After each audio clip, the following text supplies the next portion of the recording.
I want to get your initial reaction to what you saw and the Belgian Grand Prix actually not taking place as a race in the wet. I think I sympathise with everybody.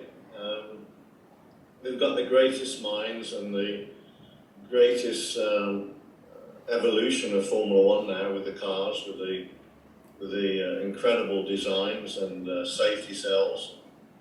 And I think an opportunity was missed by all to demonstrate what a fantastic show Formula One could have put on in a great day's racing, albeit in difficult conditions. And the drivers, as demonstrated over the weekend, especially I think Williams mistake a bow, and George Russell especially, because for me, for sure, what they did was alter the ride height of the car for qualifying and probably lifted the car so it wouldn't aquaplane quite so much, and they probably put a bit more downforce on, and it wasn't it a wonderful lap that he did? It was incredible. But the point I want to make, to be clear, is in years gone past, regardless whether we're getting older or not, we did race in monsoons. We raced in Australia in a monsoon, in Japan in a monsoon.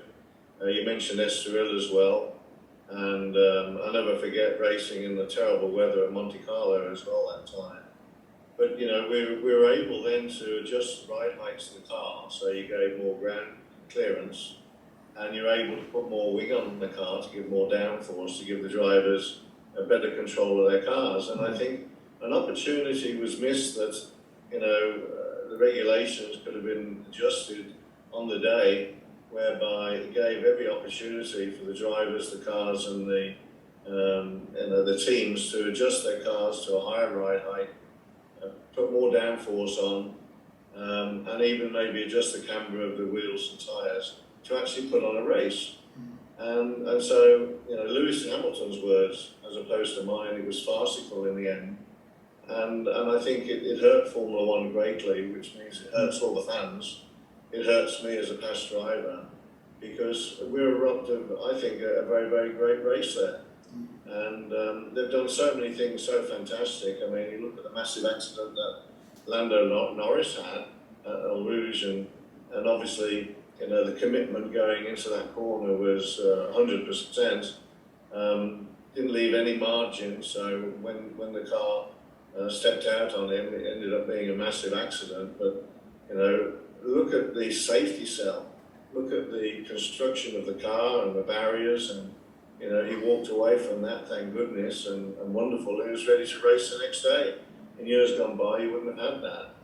But, drivers, because the tracks are so basically anaesthetised now and safe, drivers have to learn to respect some of the corners a bit more.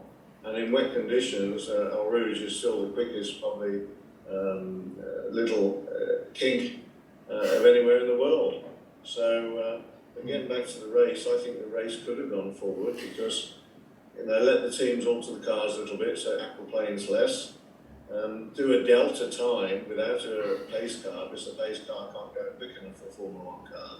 Do a delta time, say 15 seconds, 20 seconds or 30 seconds off the pace of the time they could do, and then do 2 laps with 20 cars going around to clear the way, to move a lot of water and see how the track is. I think what I'm saying is that we didn't see any attempt to put a race on, and I think that's a great shame. There's many opportunities they could have to do that, and I think with the brains that they have there, the fans were robbed of a race, and I think the drivers were raised of an opportunity to demonstrate how fabulous the drivers are in Formula One. Playing devil's advocate in this world in which we live now, putting myself in Michael Massey's shoes, I guess the worst scenario is a stationary car that's gone off being hit by a car at high speed. And that is the risk, I guess, when visibility is terrible. And although, of course, you can reduce ride heights, you can do all those things to get the car not to aquaplane, the visibility issue, Eau Rouge and along that straight up to Les Combes, with the trees containing the spray, was that not the main issue that was in the thinking of the stewards, do you think? Just the lack of visibility? And I wouldn't disagree with that at all, Peter. What I'm saying, though, is that, you put a delta time 20, 30 seconds off the pace, so nobody's going to go away and run away with a race. But what you're doing is you're giving Formula One cars a chance to disperse that water. You see what I'm saying? And, the other thing is there's warning lights in the car. If someone goes up and there's a car on the track, you put the red light on the steering wheel, you put red lights, and the drivers know it instantly to slow right down. And so, I'm trying not to compare what we had to do before in the past. You can remember Monte Carlo, you can remember Estoril, you can remember obviously Australia, Adelaide. Ayrton and I were going tooth and nail for the lead with 9 crashed cars on the circuit. Yeah. And we had to keep missing these cars, driving and trying to win a race. And I know health and safety now is paramount on everybody's mind. And I'm not criticising any decision that was made. All I'm saying is, with the greatest brains in Formula One, there was a way to put on a show, even if it was 20, 30 seconds off the pace of a racing lap, to see if the cars could disperse the water. Yeah, no, that's a good point. And I think, and you saying that, it reminds me actually of I think it was the 2007 Japanese Grand Prix at Fuji, which was really wet. And I think they did about 30 laps behind the safety car there, and which is another point, because in Belgium, they did sort of 3 laps and they came in and all had a cup of tea, got out of the car, had a cup of tea and relaxed. Why didn't they just stay out behind the safety car waiting for maybe a 5-lap sort of moment when the rain was going to ease a bit, take the safety car in, do at least 5 racing laps and do it that way? That would have been a more logical thing, you would have thought. I mean, I'm only saying that from what you're saying there. It's a good point. Hindsight 2020, the main problem as I saw it, that the pace car can't go quick enough. The teams quite correctly said they were having to alter all the parameters on the engines. The brakes were cooling down like there's no tomorrow.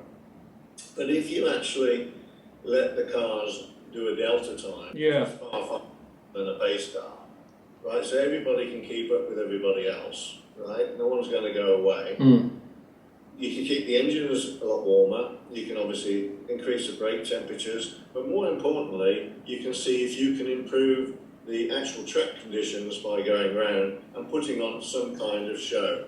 My only observation is that, there could have been a better way forward to try and do that. The fans could have been satisfied. I think the drivers, after 10 laps or 15 laps going around, some of the drivers might be saying, hey, we can race in this now. Yeah, and talking about the delta, there's another thing that comes up there, which is if you consider that the danger parts really were Eau Rouge, the straight, as I say, in terms of visibility, the rest of it was kind of okay, maybe coming up through Blanchimont too, but we have virtual safety cars now. We have this ability to restrict speeds, and we have no overtaking when a safety car goes in for the first couple of corners.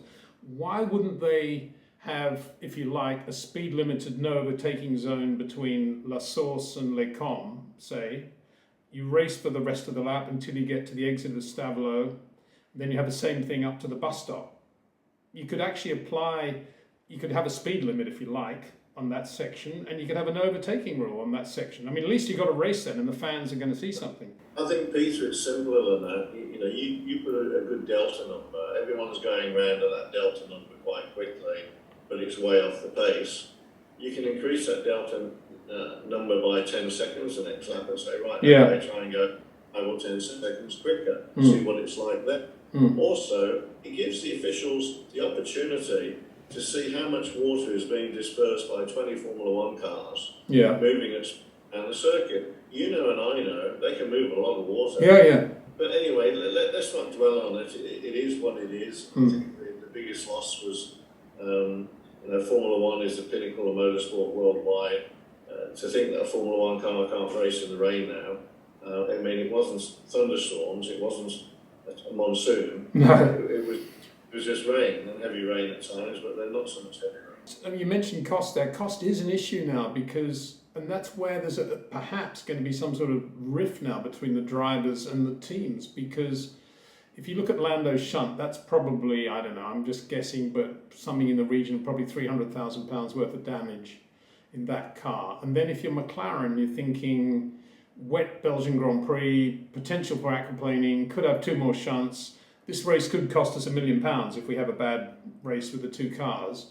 And £1 million now in a cost-capped 2021 Formula One is actually a much more significant amount of money than it was 10 years ago in the days of money pouring out of the sky.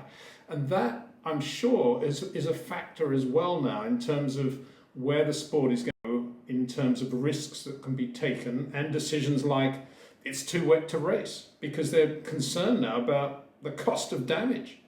I think it's worse than that, Peter, and that's a very, very good point. Obviously, from a financial point of view, it's a negative one.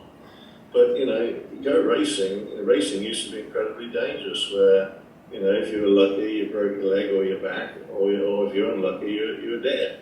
I mean, now it's so safe, it's incredible. The word comes to mind that the drivers and the teams have to respect the conditions. And, you know, the drivers are the finest drivers, the best drivers in the world, bar none. The teams are the greatest teams with the greatest brains behind them. If they can't go racing, you know, relatively safely, look at the corners. There's so much runoff pretty much everywhere. I doubt if anybody would ever get hurt. I mean, touch wood ever again, because the safety of Formula One is incredible. The reliability of Formula One with the cars are incredible now. But give the drivers the opportunity to do their job. And I don't think there'd be a driver who would openly say, oh, you know, if given a car that is relatively stable, i.e. it doesn't aquaplane, i.e. it has more downforce, the brakes work, the engine's working, a lot of drivers relish, and it brings the best out of them in slippy, slidey, you know, difficult decisions, because all of a sudden, which a lot has gone out of the sport, you have to respect the conditions, you have to respect the track and the corners, and if you don't, it will bite you. But now with the new evolution since 1994, Formula One circuits and safety, you know and I know, lesser drivers with perhaps not the skill of Lewis Hamilton and various other people, and Max, they can go barreling into a corner at 200 miles an hour with no respect for that corner and drive straight through the corner, straight off the run, and back on. In years gone by, Peter, you couldn't do that. You had a massive accident, so the drivers had to have a healthy respect for the conditions and the track and the car they were driving. And I just think, you know, I'm not criticising anybody, but people have got to be very careful not to devalue what Formula One's all about.